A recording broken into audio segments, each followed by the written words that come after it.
स्मित शुक्ला, महानिदेशक एसएसबी, श्री नितिन अग्रवाल, महानिदेशक BSF, lieutenant general Pradeep चंद्र नायर जी, DG Assam rifle, Shri Daljit Singh Chaudhary, विशेष महानिदेशक सीआरपीएफ, और आज मेरे साथ इस कार्यक्रम में शामिल सभी सीएपीएफ से आए हुए प्यारे जवानों, भाइयों, बहनों और परिवारजनों, आप सभी को बहुत बहुत बधाई और शुभकामनाएं। 3 साल पहले हमने तय किया था कि दिसंबर 2023 के पहले हम 5 करोड़ वृक्षों को लगाएंगे, इनको संभालेंगे और गैप फिलिंग कर कर उनको अपने सर से बड़ा कर कर दुनिया को समर्पित करेंगे। जब कहा था तब काफी सारे लोगों को लगता था कि ये कैसे होगा, ये जोश में दिया गया लक्ष्य है, हो पाएगा नहीं हो पाएगा। मैं मंत्री था, मेरे सामने तो कोई नहीं बोलता था, मगर मेरे पीछे घुसुरपुट जरूर होती थी कि ये कैसे होगा, असंभव है। मगर आज मुझे भरोसा है कि दिसंबर तक 5 करोड़ क्रॉस हो जाएंगे। और ये संभव दिखने वाले काम को संभव करने का काम हमेशा की तरह सीएपीएफ के सभी जवानों ने किया है। सीएपीएफ के भाइयों बहनों ने, उनके परिवारजनों ने इसको एक चैलेंज के नाते लिया, कार्यक्रम को मन से लगाया, वृक्ष को अपना दोस्त माना और इसको ढंग से बड़ा करने के लिए अपने समय में से समय निकाला। और आज मुझे बहुत आनंद है कि 4 करोड़वा पौधा, वो भी पीपल का, मैंने लगाया है और 4 करोड़ वृक्ष आज हरे भरे इस धरती को हरी भरी करने के लिए, हमारे योगदान के लिए हमेशा देश में हमें याद किया जाएगा। इस प्रकार का एक लेगेसी, नए प्रकार का लेगेसी आज सीएपीएफ ने छोड़ा है। मित्रों, इस वर्ष 1,50,00,000 पौधों का आरोपण करना है और 4 करोड़ पौधे हम लोग बो चुके हैं। मुझे पूरा भरोसा है कि 5 करोड़ का लक्ष्य हम बहुत जल्दी ही प्राप्त भी कर देंगे और आने वाले 2 समय में इसके अंदर जितनी भी गैप फिलिंग है उसको पूरी कर 5 करोड़ वृक्ष इस पृथ्वी पर हमारे योगदान के नाते खड़े करेंगे, जो सालों तक जिएंगे। और सीएपीएफ की वीर गाथा के साथ साथ सीएपीएफ की पृथ्वी का संरक्षण और जलवायु परिवर्तन के प्रति अपनी संवेदना, पर्यावरण के प्रति अपनी संवेदना की गाथा भी हमेशा के लिए अमर हो जाएगी।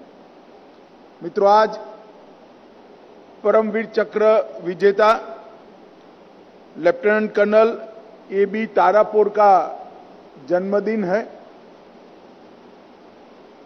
शहीद तारापुर जी ने इस देश की रक्षा के लिए न केवल सर्वोच्च बलिदान दिया, अपनी वीरता से इतने बड़े पद पर रहते हुए मोर्चे की प्रथम पंक्ति में रहकर सबकी हौसला अफजाई कैसे कर सकते हैं, इसका एक उत्कृष्ट उदाहरण पेश किया।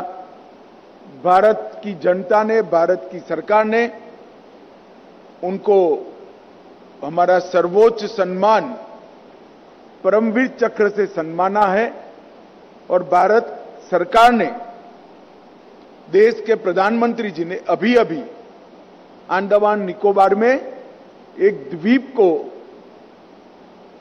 Lieutenant colonel A.B. तारापुर का नाम देकर हमेशा के लिए उनको लोगों की स्मृति में जीवित रखने का काम किया है। मैं आज तारापुर जी को बड़े मन से श्रद्धांजलि देना चाहता हूं। मित्रों, आज मैं जो आया हूं, ये वृक्षारोपण का अभियान एक महाकुंभ की तरह है। कुंभ ये देश की एकता और एकात्मता के लिए, हमारी संस्कृति को, हमारी धरोहर को हमेशा युवा रखने के लिए और ढेर सारे युवाओं में संस्कृति का आगे ले जाने के संदेशवाहक बनाने के लिए एक बहुत बड़ा आयोजन कुंभ का होता है। हर 12 साल में होता है। इसी तरह से ये वृक्षारोपण का 5 करोड़ के लक्ष्य का हमारा अभियान पर्यावरण संरक्षण का एक महाकुंभ है। एक और तो सीएपीएफ के सभी जवानों ने अपनी वीरता, बलिदान, त्याग और परिश्रम से देश की आंतरिक सुरक्षा है या सीमा की सुरक्षा, उसको चौक चौबंद रखने में कई रिकॉर्ड सृजित किए हैं। इसके साथ साथ चाहे कोई बड़ी आपदा आई हो या कोरोना जैसी महामारी, हमारे सीएपीएफ ने हमेशा अपने जान की परवाह करे बगैर देश की जनता के हर संकट में साथ में खड़ा रहने का एक जज्बा भी दिखाया है। और आज हमारी सीएपीएफ वाइब्रेंट विलेज कार्यक्रम के माध्यम से देश की सीमाओं पर स्थित हमारे प्रथम गांवों में जन सेवा और जन सुविधा, ये दोनों विषयों को भी जमीन पर उतारने का काम कर रही है। अब एक चौथा डायमेंशन इसके साथ जुड़ा है कि सीएपीएफ पर्यावरण की सुरक्षा के लिए भी संवेदनशील तरीके से सातत्यपूर्ण प्रयास कर एक के बाद एक वर्ष हमेशा परिश्रम कर 4 करोड़ वृक्ष को बड़ा करने का काम कर चुकी है और दिसंबर तक मुझे विश्वास है हम 5 करोड़ तक पहुंच जाएंगे। ये विश्व के इतिहास में किसी भी रक्षा के काम के साथ जुड़ी हुई एजेंसियों का पर्यावरण संरक्षण में सबसे बड़ा प्रयास माना जाएगा। 5 करोड़ वृक्ष हमारे सीएपीएफ ने मिलकर लगाए हैं। और साच अर्थ में जब 2020 में मैंने एक पहली बैठक में गृह मंत्रालय के समिति रूम में इसकी शुरुआत करी थी, विचार रखा था, तब मेरे अलावे कोई नहीं मानता था। सभी लोग मानते थे कि फोटो ऑप हो जाएगा, मिनट्स सृजित हो जाएगी, प्रेस नोट चली जाएगी और वृक्ष तो लगते ही रहते हैं। मगर मैं भी आपके पीछे लगा, आप भी जवानों के पीछे लगे और जवान भी पौधे के पीछे लगे और 4 करोड़ का लक्ष्य हमने स्थापित कर दिया। गृह मंत्रालय के सभी अधिकारियों ने कई स्तर पर इसकी निगरानी करी। जितने भी डीजी आए उन्होंने ये कार्यक्रम को अपना कार्यक्रम बना। प्लाटून और सेक्शन लेवल पर इस कार्यक्रम को मन से अपनाया गया। कई जगह पौधों की रक्षा के लिए रक्षक बाड़ और पिंजरे भी लगाए गए और ट्रेंच बनाकर भी पौधों को जिंदा रखने की नई नई पद्धतियों का इजाद हुआ। और परिणाम ये है कि आज 4 करोड़ वृक्ष ये धरती को हरा भरा कर रहे हैं। मित्रों, जब हम एक वृक्ष को लगाते हैं तब कई सालों तक, कई पीढ़ियों तक हम नई पीढ़ी को ऑक्सीजन देने की व्यवस्था करते हैं। जिस तरह का पॉल्यूशन हम जनरेट कर रहे हैं, इससे ओजोन के लेयर में छेद निर्मित हो रहा है, और ओजोन के लेयर में छेद निर्मित जो हो रहा है वो बहुत बड़े होने के बाद ये पृथ्वी सूर्य के किरणों को सीधा झेल नहीं पाती, और जो उष्णतामान, जो तापमान बढ़ेगा वो पृथ्वी को मानव जीवन के लिए सुरक्षित नहीं रखेगा। उसको बचाने का एकमात्र रास्ता है कि हम ज्यादा से ज्यादा वृक्ष बोए और कम से कम कार्बन डाइऑक्साइड की निर्मित करें। हमने इस अभियान में जो वृक्षों को सिलेक्ट किया है उसको भी मैंने स्वयं ग्लोबल वार्मिंग की रक्षा के लिए किस प्रकार के वृक्ष लगाने चाहिए इसका रिसर्च करा है। वृक्ष लगाने में हमने दो प्रकार की चीजों का ख्याल रखा है। एक तो वृक्ष लंबे आयुष्य वाले हों, 10-12 साल में इसका आयुष्य समाप्त न होता हो, 50 साल, 75 साल, 100 साल, 200 साल तक के आयुष्य वाले वृक्ष लगाए हैं, और सबसे ज्यादा ऑक्सीजन देने वाले वृक्ष हमने लगाए हैं। हमने पीपल, बरगद,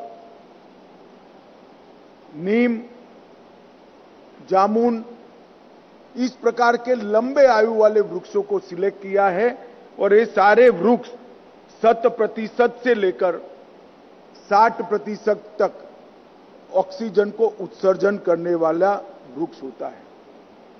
मित्रों, हमारे शास्त्रों में भी ओजोन के लेयर को बचाने के लिए वृक्ष की महिमा को गाने का काम किया है, और पीपल 100% ऑक्सीजन देने वाला वृक्ष है। इसलिए भगवान श्री कृष्ण ने स्वयं गीता में कहा है, वृक्षों में मैं पीपल हूं। और ये जो वृक्ष हमने लगाए हैं वो वृक्ष अनेक सालों तक पृथ्वी की संरक्षण करने का काम करेंगे। मित्रों, प्रधानमंत्री मोदी जी ने भारत को कई क्षेत्रों में विकसित और आत्मनिर्भर कर दुनिया में भारत का स्थान मजबूत करने का काम किया है। परंतु सबसे बड़ा काम किया है जो हमारे पुरखों की धरोहर है। हमारी संस्कृति हमेशा से पर्यावरण सुरक्षा के साथ लगी रही, और हमने भावना से भी और कृति से भी हमेशा पर्यावरण की सुरक्षा का काम किया, और धर्म ने भी पर्यावरण को तवज्जो दी। तो कोई भी बिल्डिंग बनाते हैं, भूमि पूजन करते हैं, तो वहां शांति मंत्र बोला जाता है, और शांति मंत्र में पशुओं से लेकर, वनस्पति से लेकर, औषधि से लेकर, मानव से लेकर अंतरिक्ष तक की शांति की चिंता करते हैं कि भूमि के अंदर जो गड्ढा कर रहे हैं उससे पर्यावरण का जो नुकसान हो रहा है, इससे गायों के मन में भी शांति हो, वृक्षों के मन में भी शांति हो, वनस्पति के मन में भी शांति हो, पशुओं के मन में शांति हो, और अंतरिक्ष में भी शांति स्थापन થાય, ऐसा काम मैं हमेशा करूंगा। ये संकल्प हमारे हाथ से लिया जाता है। तो ये जो पर्यावरण की चिंता हजारों साल से हम कर रहे हैं, मोदी जी ने क्लाइमेट चेंज और ग्लोबल वार्मिंग के खिलाफ लड़ाई में ग्रीन इनिशिएटिव के माध्यम से समग्र दुनिया में ये लड़ाई का मुखिया भारत को बनाने का काम किया है। और इसीलिए G20 का एक सूत्र वसुधैव कुटुंबकम, एक पृथ्वी, एक परिवार, एक भविष्य दिया गया है। हमने फ्रांस के साथ इंटरनेशनल सोलार अलायंस की शुरुआत की। एक सूर्य, एक दुनिया, एक ग्रिड परियोजना की शुरुआत की। शुरू में विकसित देश कुछ अचंभे से और कुछ मजाक से इस अभियान को देख रहे थे।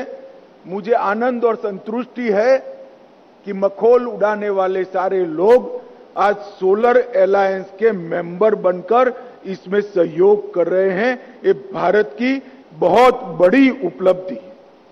पर्यावरण के प्रति सजग जीवन शैली लाइफ के माध्यम से मोदी जी ने हमारी पारंपरिक जीवन पद्धति को दुनिया के सामने फिर से एक बार उजागर किया है कि सालों पहले गुलामी के कालखंड में जिसका मजाक उड़ाया जाता था, वो हमारी पारंपरिक जीवन शैली ही पृथ्वी को बचाने का एक साधन बन सकती है।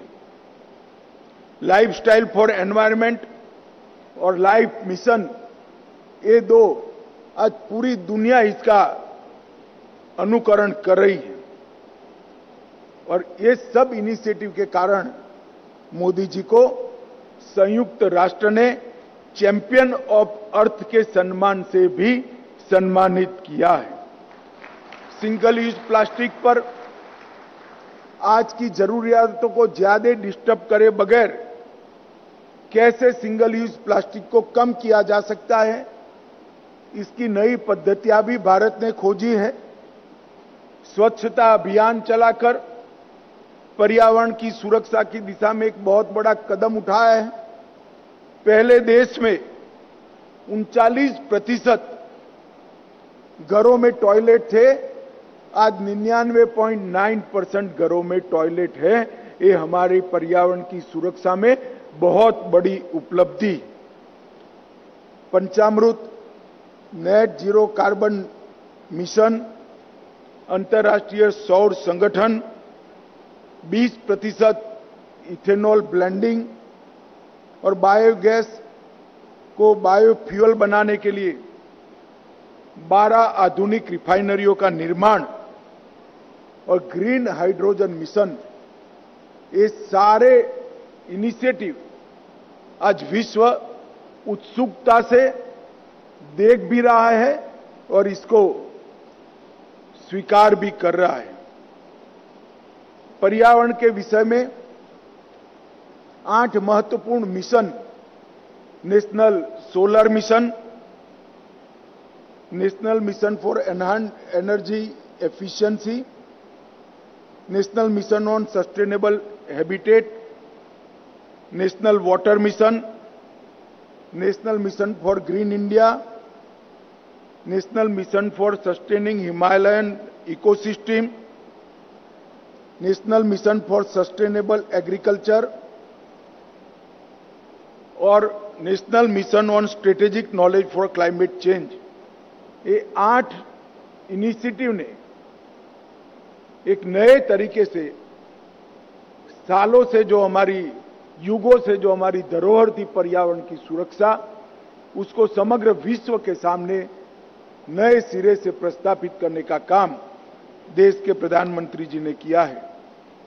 मुझे आज बड़ा आनंद है कि हमारे सीएपीएफ ने भी इस अभियान के एक हिस्से के रूप में आज 4 करोड़ वृक्ष लगाए हैं और जिस दिन 5 करोड़ वृक्ष लग जाएंगे, हम गौरव के साथ अपनी संवेदनशीलता को समग्र देश के सामने रख पाएंगे कि सीएपीएफ सिर्फ आपके जीवन की सुरक्षा के लिए नहीं है, पर्यावरण की सुरक्षा कर आपके अच्छे जीवन के लिए भी सीएपीएफ बहुत अच्छे तरीके से काम करता है।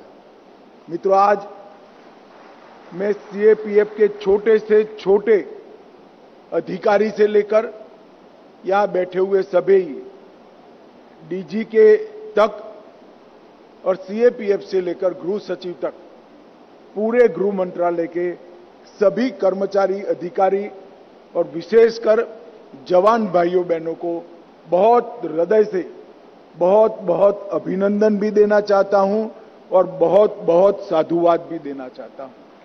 क्योंकि आज एक असंभव लगने जैसे मिशन को आपने यहां पर पूरा किया है और मुझे भरोसा है कि 5 करोड़ वृक्ष हम संभालेंगे भी, बड़े भी करेंगे और वृक्षारोपण के कार्यक्रम को हमेशा के लिए सीएपीएफ जैसे देश की सुरक्षा और वीरता को आपने अपना स्वभाव बनाया है, इसी तरह से पर्यावरण की सुरक्षा को भी आप अपना स्वभाव बनाएंगे, इसका मुझे बहुत विश्वास है और इसका आनंद भी है।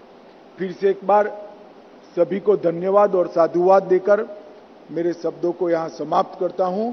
बहुत बहुत बधाई और अभिनंदन।